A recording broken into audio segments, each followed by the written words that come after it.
ಜಯ ಹೇ ಕರ್ನಾಟಕ ಮಾತೆ, ಜಯ ಸುಂದರ ನದಿ ವನಗಳ ನಾಡಿ, ಜಯ ಹೇ ರಸ ಋಷಿಗಳ ಬೀಡೆ, ಜಯ ಭಾರತ ಜನನಿಯ ತನುಜಾತೆ, ಜಯ ಹೇ. ಕುವೆಂಪು ಕನ್ನಡದ ಅಗ್ರಮಾನ್ಯ ಕವಿ, ಕಾದಂಬರಿಕಾರ, ನಾಟಕಕಾರ, ವಿಮರ್ಶಕ ಮತ್ತು ಚಿಂತಕರಾಗಿದ್ದರು. ಕುವೆಂಪುರವರು ಡಿಸೆಂಬರ್ 29, 1904 ಹಿರೇಕೊಡಿಗೆ, ಕೊಪ್ಪ ತಾಲೂಕು, ಚಿಕ್ಕಮಗಳೂರು ಜಿಲ್ಲೆಯ ತನ್ನ ತಾಯಿಯ ತವರು ಮನೆಯಲ್ಲಿ ಜನಿಸಿದರು. ಇವರು ಬಾಲ್ಯ ತನ್ನ ತಂದೆಯ ಊರಾದ ತೀರ್ಥಹಳ್ಳಿ ತಾಲೂಕಿನ ಕುಪ್ಪಳ್ಳಿಯಲ್ಲಿ ನಡೆಯುತ್ತದೆ.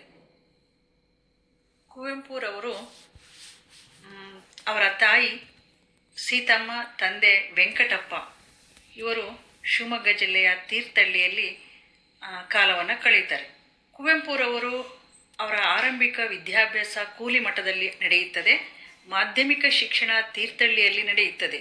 ನಂತರ ಮೈಸೂರಿನ ವೆಸ್ಲಿಯನ್ ಮಿಷನ್ ಹೈಸ್ಕೂಲ್ನಲ್ಲಿ ತಮ್ಮ ಶಿಕ್ಷಣವನ್ನು ಮುಂದುವರಿಸುತ್ತಾರೆ. ಮೈಸೂರಿನ ಮಹಾರಾಜ ಕಾಲೇಜಿನಿಂದ BA ಪದವಿಯನ್ನು, ಕನ್ನಡದಲ್ಲಿ MA ಪದವಿಯನ್ನು ಪಡೆದರು. TS ವೆಂಕಣ್ಣಯ್ಯನವರು ಇವರಿಗೆ ಅಚ್ಚುಮೆಚ್ಚಿನ ಗುರುಗಳಾಗಿರುತ್ತಾರೆ. ಇವರು ಕುವೆಂಪುರವರು ತಮ್ಮ ವೃತ್ತಿ ಜೀವನವನ್ನು ಮೈಸೂರಿನ ಮಹಾರಾಜ ಕಾಲೇಜಿನ ಪ್ರಾಧ್ಯಾಪಕರಾಗಿಯೂ, ಪ್ರಾಂಶುಪಾಲರಾಗಿಯೂ, ಉಪಕುಲಪತಿಗಳಾಗಿಯೂ ಕರ್ತವ್ಯವನ್ನು ನಿರ್ವಹಿಸುತ್ತಾರೆ. ತಮ್ಮ ಕಲ್ಪನೆಯ ಕೂಸಾದ ಮಾನಸ ಗಂಗೋತ್ರಿಯನ್ನು ಕಟ್ಟಿ ಬೆಳೆಸಿದ ಕೀರ್ತಿ ಇವರಿಗೆ ಸಲ್ಲುತ್ತದೆ. ವಿಶ್ವವಿದ್ಯಾನಿಲಯವನ್ನು ಅಧ್ಯಯನಾಂಗ, ಸಂಶೋಧನಾಂಗ ಹಾಗೂ ಪ್ರಸಾರಾಂಗ ಎಂಬುದಾಗಿ ವಿಭಾಗಿಸಿದರು. ಕಡಿಮೆ ಅವಧಿಯಲ್ಲಿ ಕನ್ನಡದಲ್ಲಿ ಪಠ್ಯಪುಸ್ತಕಗಳನ್ನು ಬರೆಸಿ ಕನ್ನಡ ಮಾಧ್ಯಮದ ತರಗತಿಯನ್ನು ಆರಂಭಿಸಿದ ಕೀರ್ತಿ ಮಹಾಕಾವ್ಯವರಿಗೆ ಕಾದಂಬರಿಗಳು ಸಲ್ಲುತ್ತದೆ. ಕವನ ಸಂಕಲನಗಳು, ನಾಟಕಗಳು ಮತ್ತು ಶಿಶುಗೀತೆಗಳು, ವಿಮರ್ಶೆಗಳು ಮತ್ತು ಜೀವನ ಚರಿತ್ರೆಗಳನ್ನು ಸಾಕಷ್ಟು ಬರೆದಿದ್ದಾರೆ. ಇವರು ಸಾಹಿತ್ಯ ಕೃಷಿ ಅಪ್ರತಿಮವಾದದ್ದು.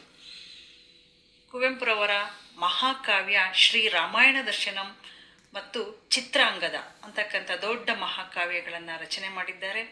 ಇವರ ಕವನ ಸಂಕಲನಗಳು ಸಾಕಷ್ಟಿವೆ.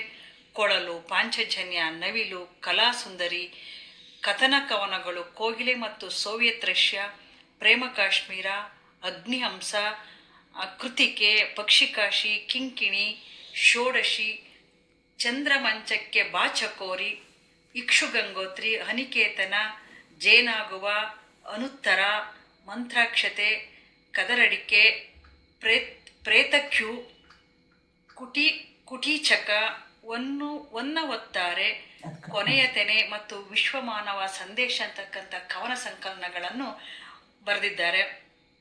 ಮತ್ತು ಇವರು ಕಥಾ ಸಂಕಲನಗಳನ್ನು ಕೂಡ ಬರೆದಿದ್ದಾರೆ. ಸನ್ಯಾಸ ಅಂತಕ್ಕಂಥದ್ದು, ನನ್ನ ದೇವರು ಅಂತಕ್ಕಂಥ ಕಥೆಗಳನ್ನು ಬರೆದಿದ್ದಾರೆ. ಇವೆಲ್ಲ ಅದ್ಭುತವಾಗಿರ್ತಕ್ಕಂಥ ಕಥೆಗಳು.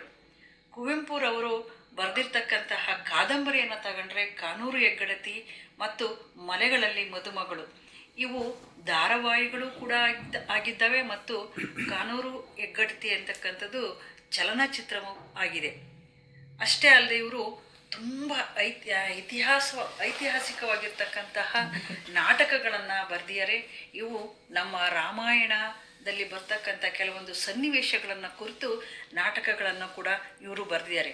ಇವರು ಬರೆದಿರ್ತಕ್ಕಂಥ ನಾಟಕದಲ್ಲಿ ತುಂಬ ಪ್ರಮುಖವಾಗಿರ್ತಕ್ಕಂಥದ್ದು ಯಮನ ಸೋಲು, ಜಲಗಾರ, ಬಿರುಗಾಳಿ, ವಾಲ್ಮೀಕಿಯ ಭಾಗ್ಯ, ಮಹಾರಾತ್ರಿ, ಸ್ಮಶಾನ ಕುರುಕ್ಷೇತ್ರ, ರಕ್ತಾಕ್ಷಿ, ಶೂದ್ರ ತಪಸ್ವಿ, ಬೆರಳ್ಗೆ ಕೊರಳ್, ಬಲಿದಾನ, ಚಂದ್ರಹಾಸ, ಕಾನಿನಿ ಅಂತಕ್ಕಂಥ ನಾಟಕಗಳು ತುಂಬ ಅತ್ಯುತ್ತಮವಾಗಿರ್ತಕ್ಕಂತಹ ನಾಟಕಗಳು. ಇವುಗಳನ್ನು ಬರೆದಿದ್ದಾರೆ. ಮತ್ತು ಇವರು ಸಾಕಷ್ಟು ವಿಮರ್ಶೆಗಳನ್ನು ಕೂಡ ಬರೆದಿದ್ದಾರೆ. ಅದರಲ್ಲಿ ತುಂಬ ಪ್ರಮುಖವಾಗಿರ್ತಕ್ಕಂಥ ವಿಮರ್ಶೆಗಳು ಕಾವ್ಯ ವಿಹಾರ ಅಂತಕ್ಕಂಥದ್ದು, ತಪೋನಂದನ, ವಿಭೂತಿ ಪೂಜೆ, ದ್ರೌಪದಿಯ ಶ್ರೀಮುಡಿ, ರಸೋ ವೈಸಹ ಇತ್ಯಾದಿ ವಿಮರ್ಶೆಗಳನ್ನು ಕೂಡ ಇವರು ಬರೆದಿದ್ದಾರೆ. ಇವರು ತಮ್ಮ ಆತ್ಮಕಥೆಯನ್ನು ನೆನಪಿನ ದೋಣಿ ಅಂತಕ್ಕಂಥ ಒಂದು ಕಥೆಯನ್ನು ಬರೆದಿದ್ದಾರೆ. ಮತ್ತು ಅಷ್ಟೇ ಅಲ್ಲದೆ ನಮ್ಮ ಇತಿಹಾಸದಲ್ಲಿ ತುಂಬ ಪ್ರಮುಖರಾಗಿರ್ತಕ್ಕಂತಹ ವ್ಯಕ್ತಿಗಳಾಗಿರ್ತಕ್ಕಂಥ ಸ್ವಾಮಿ ವಿವೇಕಾನಂದ ಮತ್ತು ರಾಮಕೃಷ್ಣ ಪರಮಹಂಸರ ಜೀವನ ಚರಿತ್ರೆಯ ಬಗ್ಗೆಯೂ ಕೂಡ ಕೆಲವು ಪುಸ್ತಕಗಳನ್ನು ಬರೆದಿದ್ದಾರೆ. ಬೆರಳ್ಗೆ ಕೊರಳ್ ನಾಟಕವು ಚಲನಚಿತ್ರವಾಗಿದೆ. ಅವರ ಕಾದಂಬರಿಯಾಗಿರ್ತಕ್ಕಂಥ ಕಾನೂರು ಹೆಗ್ಗಡತಿ ಅದು ಕೂಡ ಚಲನಚಿತ್ರವಾಗಿದೆ. ಮಲೆಗಳಲ್ಲಿ ಮದುಮಗಳು ಕಾದಂಬರಿ ಧಾರಾವಾಹಿಯಾಗಿದೆ. ಹಾಗೂ ಇನ್ನೂ ಕೆಲವು ಈ ಮಲೆಗಳಲ್ಲಿ ಮದುಮಗಳು ಅಂತಕ್ಕಂತಹ ಕಾದಂಬರಿಯನ್ನು 9 ಗಂಟೆಗಳ ಅವಧಿಯ ನಾಟಕವಾಗಿಯೂ ಮೈಸೂರಿನ ರಂಗಾಯಣದಲ್ಲಿ ಪ್ರದರ್ಶನವಾಗಿದೆ. ಕುವೆಂಪುರವರ ಜನ್ಮದಿನವನ್ನು 2015ರಿಂದ ವಿಶ್ವ ಮಾನವ ದಿನವನ್ನಾಗಿ ಆಚರಣೆ ಮಾಡಲು ಸರ್ಕಾರ ಆದೇಶವನ್ನು ಹೊರಡಿಸಿದೆ. ಅಂದಿನಿಂದ ನಾವು ವಿಶ್ವ ಮಾನವ ದಿನವನ್ನಾಗಿ ಆಚರಿಸುತ್ತಿದ್ದೇವೆ.